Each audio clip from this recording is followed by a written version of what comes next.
বিসমিল্লাহির রহমানির রহিম। হে সমস্ত জগতবাসী, আজ আমি শামীম আলী চিশতি আপনাদের সামনে যে আলোচনাটি নিয়ে হাজির হলাম, সে আলোচনাটি অবশ্যই আমরা মনোযোগ দিয়ে শুনব। কেননা আজকের আলোচনাটি হবে যে আপনি জ্ঞানী হতে বা আপনি মহাজ্ঞানীর সাথে মিশতে বা মহাজ্ঞান থেকে আপনি সেই জ্ঞান লাভ করতে আপনার কি কি সাহায্যের প্রয়োজন, সেই বিষয়ে আলোচনা করবো ইনশাআল্লাহ। যেমন মানুষ জীবন চলার পথে কোনো মুর্শিদ ধরেছে, কোনো মাওলানা লাইনে পড়েছে, তবু কিন্তু সে জ্ঞানী হতে পারেনি। তবে জ্ঞান যেমন সবটা জিনিসের মধ্যে রস থাকতে হবে। সেই রসটা কি? সেই রসটা হলো যে আমি যদি শুকনা খাবার খাই তাহলে আমার গলায় ঠেকে যাবে। এখন কি করতে হবে? সেই খাবারের সাথে যদি আমি পানি বা রসালো সিস্টেম করি তাহলে গড়গড় করে খেয়ে ফেলতে পারব। ঠিক মানুষ যখন মসজিদ ধরে কিংবা মাদ্রাসা লাইনে পড়ালেখা করে, তারা প্রখ্যাত জ্ঞানী হতে পারে না। এই কারণে হতে পারে না, দেখেন, জ্ঞান জিনিসটা হলো আল্লাহর দান। কারো মনের মধ্যে একটা বিষয় কাজ করে যে আমি অনেক বড় জ্ঞানী হব, কিন্তু সে জ্ঞানী হতে পারে না। বরঞ্চ তার যে জ্ঞান, সেই জ্ঞানে চলতে গিয়ে মানুষের কাছে লাঞ্ছনা বঞ্চনাই হতে হয় এবং অজ্ঞানী বলে মানুষ আমাকে ধিক্কার দেয়। তাহলে জ্ঞানী তো হওয়া গেল না। তাহলে আমি বলবো অবশ্যই একজন কামেল মুর্শিদ ধরতে হবে। ধরার পর কি করতে হবে? সেই মুর্শিদ যখন সাধনা দেবে, সেই সাধনাগুলো তো করবেনই, এর পাশাপাশি আল্লাহর সাহায্যের দরকার, রবের সাহায্যের দরকার। ইয়া আলিমও, যে এলেম, আল্লাহ তাআলার এলেম আমার মধ্যে জ্ঞান অর্জন করিতে হলে সেই আলেমও যিনি, তাকেও আমাকে স্মরণ করতে হবে। দেখেন, আলেম অর্থ জ্ঞানী, এলেম অর্থ জ্ঞান, এলেম অর্থ জ্ঞান, আলেম অর্থ জ্ঞানী। তাহলে এই পৃথিবীতে আমরা যাদেরকে জ্ঞানী বলে জানি, তারা কি আসলে জ্ঞানী?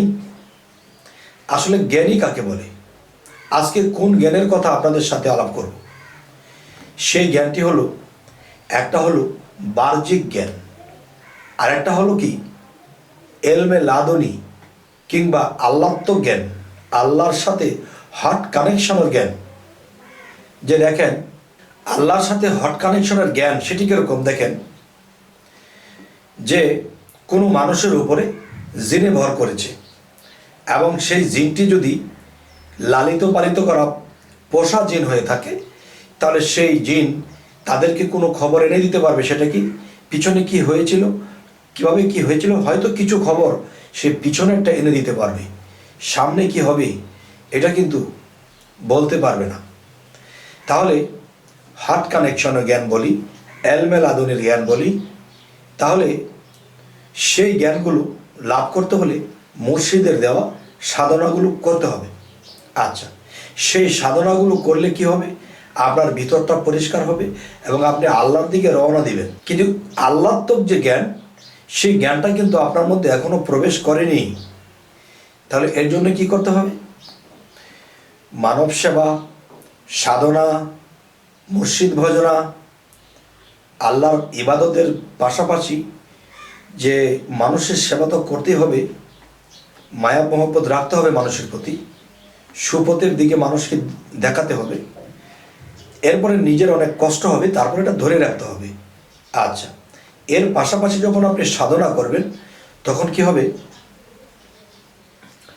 আপনি যদি মনে করেন যে হ্যাঁ, আমার ব্যারিস্টারি জ্ঞান লাগবে, আমাকে পুস্তকের জ্ঞান যেন আমার মাথার মধ্যে ধরে রাখতে পারি, যখন যেটা সেটা আমার মুখ দিয়ে বের হয়ে আসবে, এরকম জ্ঞানের চিন্তা ভাবনা যদি কেউ করে, তাহলে কি করতে হবে? যে আপনি রাতের গভীর যখন হবে 2টার পর, তখন আপনি যে আল্লাহ তাআলার ধ্যান তো করবেনই, তার মধ্যে কি করতে হবে? ইয়া আলেমু, ইয়া আলেমু, যে এই ইয়া আলেমু যে কথাটি, এর মধ্যে, এই নামের মধ্যে আল্লাহত্ব জ্ঞান মিশ্রণ আছে, যা পিছনে কি হয়েছিল, সামনে কি হবে, সেই খবরটুকু আল্লাহর দয়ায় পেয়ে যাবেন যদি ইয়া আলেমু জ্ঞান আপনি করতে পারেন। আর যে কোনো জিনিস আপনি শুনবেন তা আপনার মুখস্থ হয়ে যাবে, যে আপনি একটা বই পড়েছেন বা আপনি কিছু একটা পড়ার পরে আপনি জায়গা মতো গিয়ে লিখবেন, ভুলে গেছেন, কিন্তু সেই স্মরণশক্তি এসে যাবে যদি ইয়া আলেমুর জ্ঞান আপনার মধ্যে এসে যায়। তবে সাধনার পাশাপাশি এই ইয়া আলেমু আপনি কমপক্ষে 171 বার, 171 বার রাত্রে জপনা করবেন। আর যদি বেশি করেন তাহলে 571 বার করুন। তাহলে কি হবে, যে আপনার এই জ্ঞানের যে একটা যোগান এই ইয়া আলেমু নামের মধ্যে পেয়ে যাবেন, আর আল্লাহ আপনাকে সাহায্য করবে। গেল একটা। এরপর একটা জিনিস, যে সর্বোপরি জ্ঞান, সকল ধরনের জ্ঞান যেন আপনার আসে এবং সেই জ্ঞানে এই পৃথিবীতে মানুষের উপকারের কাজে লাগাতে পারেন, এমন জ্ঞান সর্বোপরি, মানে সকল প্রকারের জ্ঞান যদি আপনি চান, সেই আলেম ও নামের পাশাপাশি আপনাকে কি করতে হবে, যে সকালে যখন আপনি ঘুম থেকে উঠছেন, রাত্রে যখন আপনি ঘুমোতে যাবেন, তখন ঘুমাতে যাওয়ার আগে আপনি কমপক্ষে রব্বি জিদনি ইলমা, রব্বি জিদনি ইলমা কমপক্ষে 170 বার কিংবা 171 বার পাঠ করে ফুঁক দিবেন, মাথাটাকে মোছেও করে দেবেন। হে রব, আমায় জ্ঞান দান করুন। জ্ঞান কোথায় দেবে? মস্তিষ্কে দেবে। তাই সেই নামের অংশটা দিয়ে আপনার মাথাটাকে মুছে দেবেন। সকালে যখন ঘুম থেকে উঠবেন তখন এই নামটি 171 বার পাঠ করে আবার হাতে ফুঁক দিয়ে সর্বোপরি জ্ঞান আপনার হবে। আপনি পরীক্ষা দেবেন, পরীক্ষার হলে বলে যান, স্মরণ শক্তি প্রখর হয়ে যাবে।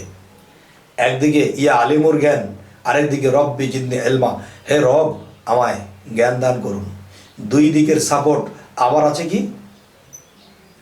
মুর্শিদের দেওয়া সাধনা।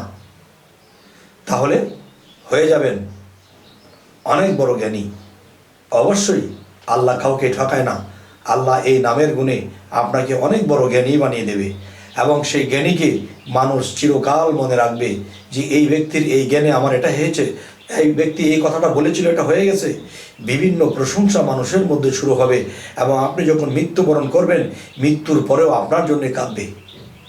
এই পৃথিবীতে কোনো মানুষ যদি আপনাকে স্মরণ করে 2 ফোঁটা চোখের পানি ফেলায়, তখন আল্লাহ বলবে এই লোকের দ্বারা এই মানুষটি জ্ঞান লাভ করেছিল, উপকৃত হয়েছিল, তাই তাকে ভেবে আমার কাছে দোয়া করেছে। তাহলে বলুন, আপনার জীবনে যদি কিছু পাপও থাকে আর জগতের কোনো মানুষ যদি আপনাকে মৃত্যুর পরেও স্মরণ করে 2 ফোঁটা চোখের পানি ফেলায়, আপনি কখনো দোজকবাসী হবেন না। কেননা আপনি মানব সেবা করেছিলেন, সেটা সম্পদ দিয়ে, গায়ে খেটে, জ্ঞান দিয়ে, 3 প্রকারেই মানুষকে সেবা দিয়েছিলেন। আর আল্লাহ কিন্তু মানব সেবায় খুশি। আচ্ছা, তারপরও সেই লোকগুলো দোষী কারা?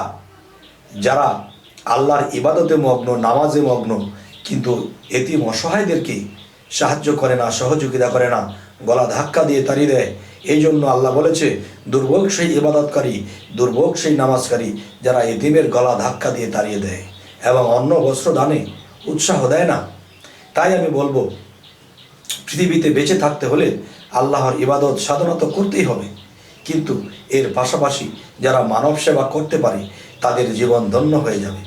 তবে হে সমস্ত জগৎবাসী, আজকের এই আলোচনাগুলো এই জন্যই করলাম, যেমন অনেকে ভাবে যে আমরা চেষ্টা করলেও তো আল্লাহর সেই গভীর জ্ঞান লাভ করতে পারি না, কিন্তু আল্লাহ কিন্তু এই 99 নামের মধ্যে সেই গুণ ক্ষমতা দিয়ে রেখেছে, কিন্তু আমরা কিন্তু সেটা করি না, বুঝি না, অবহেলায় চলি, খেয়াল করি না।